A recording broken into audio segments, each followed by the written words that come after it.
दोस्तों, बिहार विधानसभा चुनाव के लिए दो चरणों में मतदान 6 और 11 नवंबर के बाद नतीजा 14 नवंबर को जारी होगा। एनडीए या महागठबंधन बिहार में किसकी सरकार बनेगी, इस बार भी तरह तरह के सर्वे और अनुमान लगाए जा रहे हैं। आपको जानकारी के बता दें कि इसी बीच राजस्थान के मशहूर फलोदी सट्टा बाजार ने भी बिहार चुनाव पर अनुमान लगाया है। इस सट्टा बाजार में नीतीश कुमार की एनडीए और तेजस्वी यादव की महागठबंधन पर अलग अलग भाव लगाए जा रहे हैं। रिपोर्ट के अनुसार फलोदी सट्टा बाजार ने जो ताजा भाव चल रहे हैं उसमें नीतीश कुमार के नेतृत्व वाली एनडीए सरकार की वापसी का अनुमान लगाया जा रहा है। वहीं तेजस्वी यादव के नेतृत्व वाले विपक्षी दलों के महागठबंधन को एक बार फिर बिहार में सरकार से वंचित रहना पड़ सकता है। बिहार विधानसभा चुनाव पर फरोदी सट्टा बाजार के चल रहे भावों के अनुसार एनडीए मजबूत स्थिति में है। सटोरियों का मानना है कि बिहार में सत्ताधारी गठबंधन सरकार में वापसी कर सकता है और उसे 243 में से 128 या 130 के आसपास की सीटें मिल सकती है। बिहार विधानसभा चुनाव में बहुमत के लिए 122 सीटों का आंकड़ा जरूरी है।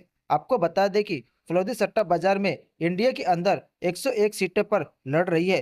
भाजपा को सबसे ज्यादा 70 सीटें मिल सकती है, जबकि उतनी ही सीटों पर लड़ रहे नीतीश कुमार की जेडीयू पर 56 सीटें मिलने की अनुमान है। रिपोर्ट के अनुसार विपक्षी दलों के महागठबंधन को फलोदी सत्ता बाजार में 100 से कम सीटें मिल सकती है। सिरोटियो जो भाव लगा रहे उसके हिसाब से राजद, कांग्रेस और वाम दलों को महागठबंधन को 99 सीटें मिल सकती है। इनमें सबसे ज्यादा 143 सीटें पर लड़ रही आरजेडी को 71 सीटें मिल सकती है। कांग्रेस का प्रदर्शन पिछली बार की तरह खराब रह सकता है। आपको बता दें कि फलौती सत्ता बाजार में बिहार का मुख्यमंत्री कौन बनेगा, इस पर भी श्रोटियों भाव लगा रहे हैं। सीएम कैबिनेट के रूप में मौजूदा मुख्यमंत्री नीतीश कुमार सबसे ज्यादा मजबूत स्थिति में नजर आ रहे हैं।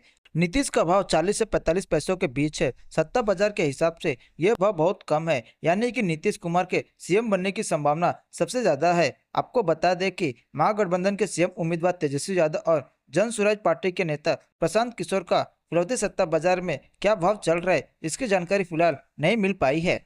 वही आपको जानकारी के बता दें कि सट्टा बाजार में जिस घटना से घटित होने की संभावना ज्यादा होती है उसके भाव बहुत कम होते हैं। जैसे कि नीतीश कुमार का भाव 45 पैसा तक है। ऐसे में अगर कोई सटोरिया उनके जीत पर सट्टा लगाता है तो उनके जीत पर उसे 1 रुपये पर 45 पैसे का लाभ होगा। अगर 100 रुपये लगाया तो 45 रुपये का मुनाफा, अगर 1000 रुपये लगाया तो 450 रुपये का लाभ मिलेगा। आपको बता दें कि राजनीतिक सट्टा बाजार में अगर किसी पार्टी या उम्मीदवार का भाव 1 रुपये से कम है तो उसके जीतने की संभावना सबसे ज्यादा रहती है। वही भाव 1 रुपये से 1.5 रुपये तक है तो संभावना सामान्य होती है। अगर भाव 2 रुपये से ऊपर जाता है तो जीतने की संभावना बहुत कम रह जाती है। यानी कि अगर किसी पार्टी या उम्मीदवार पर 3 रुपये का भाव लगा है तो अगर वो जीत जाते हैं तो सिटोरियो को 100 रुपये पर 300 रुपये का मुनाफा होता है।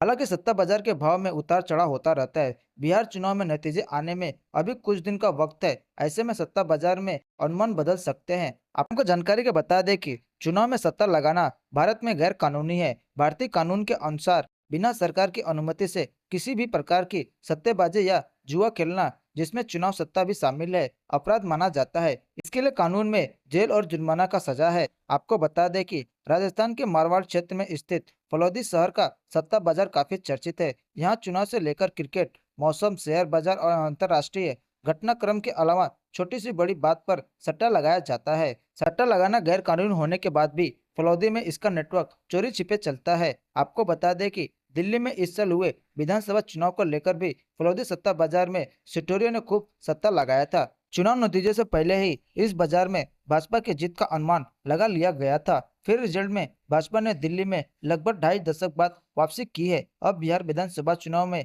इस सट्टा बाजार का अनुमान कितना सटीक रहता है, अब बिहार विधानसभा चुनाव में इस सट्टा बाजार का अनुमान कितना सटीक रहता है, यह तो 14 नवंबर को रिजल्ट के बाद ही पता चलेगा। दोस्तों, आपको ये वीडियो कैसा लगा आप में कमेंट कर जरूर बताएं और बॉलीवुड और एंटरटेनमेंट की खबरों के लिए हमारे चैनल को सब्सक्राइब कर ले।